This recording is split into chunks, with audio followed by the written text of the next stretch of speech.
Halo Sobat Esi.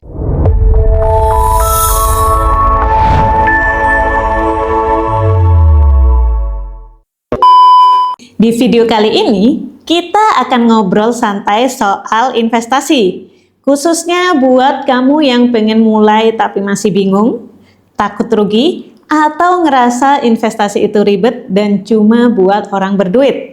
Tenang, kita bahas pelan-pelan, bahasanya simple dan yang paling penting masuk akal buat pemula.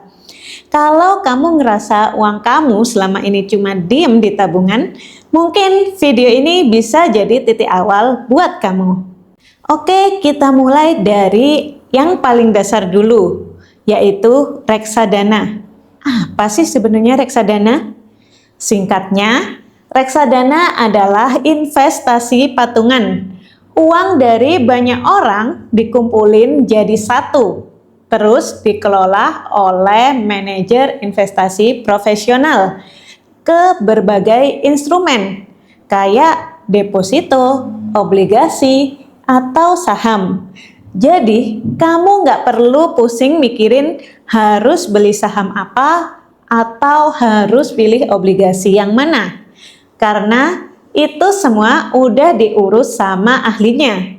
Contohnya gini nih, daripada kamu investasi sendirian dengan modal yang kecil, di reksadana, uang kamu digabung sama ribuan bahkan jutaan orang lain.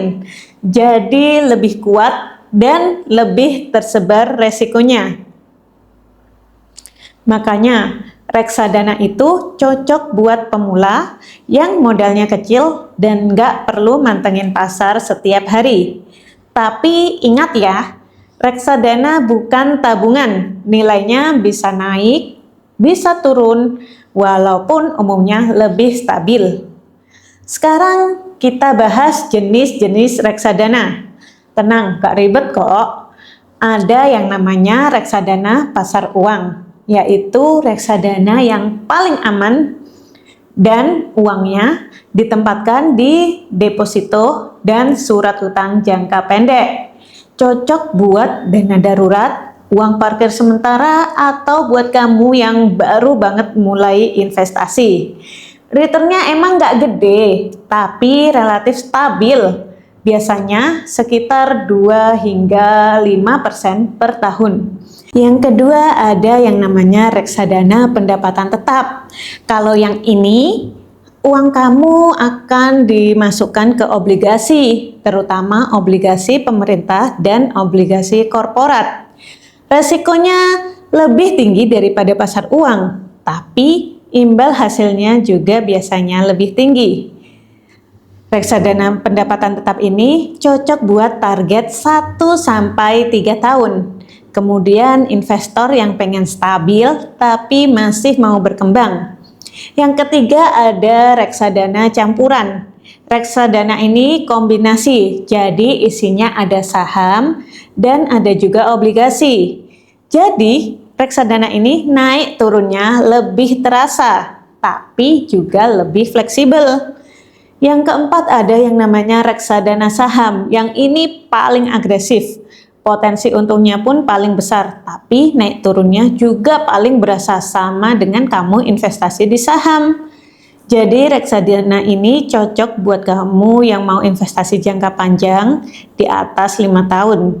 Tapi untuk pemula banget yang belum bisa saham, kalau kamu udah bisa investasi saham, better kamu investasi di saham langsung deh.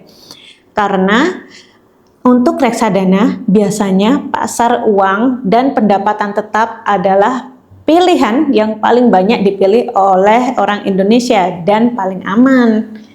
Kemudian kita masuk ke bagian yang paling sering ditanyain. Tapi disclaimer dulu ya, ini bukan ajakan beli. Tapi saya kasih kamu contoh reksadana yang punya dana kelolaan besar dan kinerja historis yang cukup konsisten. Sekarang kita masuk ke contoh reksadana pasar uang yang dananya besar dan performanya relatif konsisten. Pertama ada Sukorinvest Money Market Fund. Reksadana ini cukup sering jadi favorit investor. Dana kelolaan atau AUM-nya di kisaran 10 hingga 15 triliun. Return tahunannya rata-rata sekitar 3 hingga 5% per tahun. Biasanya dipakai buat parkir dana darurat atau nunggu momen investasi yang lain. Yang kedua ada Batavia Dana Kas Maksima. Ini adalah salah satu contoh reksadana pasar uang dengan AUM terbesar di Indonesia. AUM-nya sekitar 15 hingga 20 triliun. Return tahunannya di kisaran 3,5 sampai 4,5%. Karena dananya besar, produk ini dikenal sangat liquid dan juga konservatif. Yang ketiga ada Mandiri Investa Pasar Uang. Produk dari manajer investasi bank besar, AUM-nya sekitar 10 triliun lebih. Return tahunannya kisaran 3,5 sampai 4,2%. Cocok buat kamu yang cari stabilitas dan gak suka fluktuasi. Yang keempat ada Manulife Dana Kas. Manajer investasinya juga pemain lama. AUM-nya di kisaran 7 hingga 9 triliun. Return tahunannya sekitar 3,5 hingga 4,5%.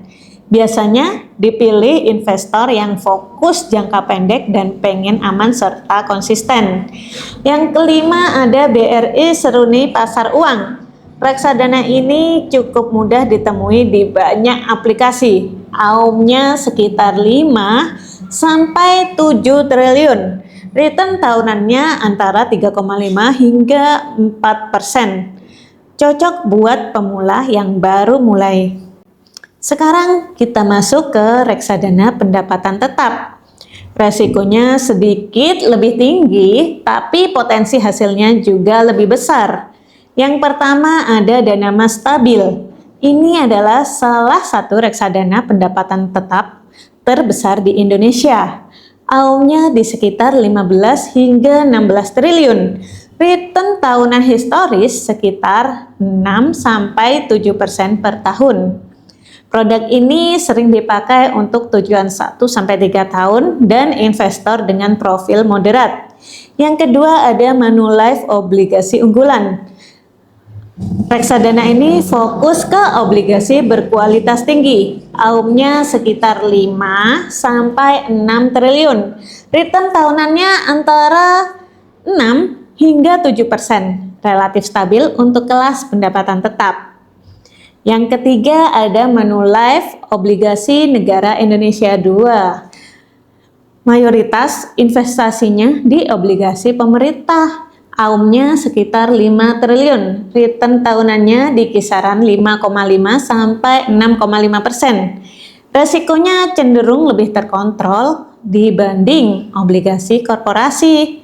Yang keempat ada Eastspring IDR Fixed Income Fund. Dikelola oleh manajer investasi global. AUM-nya sekitar 5 triliun.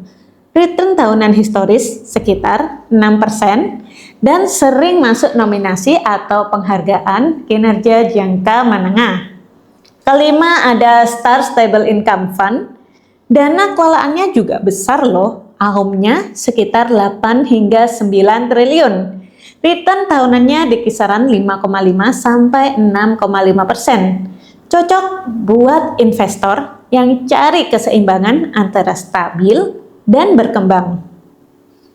Perlu diingat, AUM besar bukan pasti untung besar ya. Return masa lalu bukan jaminan masa depan. Selalu sesuaikan dengan tujuan investasi, jangka waktu, dan toleransi resiko kamu. Kalau kamu masih pemula, biasanya lebih aman mulai dari pasar uang, lalu naik pelan-pelan ke pendapatan tetap. Sekarang pertanyaannya, beli di mana sih reksadana ini? Tenang, sekarang gampang banget. Kamu bisa beli reksadana lewat Bibit atau Bareksa, Ajaib, Peluang, atau langsung lewat bank kamu masing-masing. Pastikan aja platformnya terdaftar di OJK. Informasi reksadananya transparan, kemudian kamu mudah memahaminya. Kalau baru mulai, pilih aplikasi yang tampilannya paling simpel dulu. Jadi intinya, investasi itu nggak harus ribet dan nggak harus nunggu kaya dulu. Reksadana bisa jadi langkah awal yang masuk akal, asal kamu paham resikonya dan tahu tujuan kamu apa. Kalau video ini bermanfaat, jangan lupa like, share ke teman kamu yang masih ragu mulai investasi, dan subscribe As Consulting, biar kita bisa belajar bareng-bareng soal keuangan dan investasi. Sampai ketemu di video berikutnya, tetap bijak dan tetap realistis.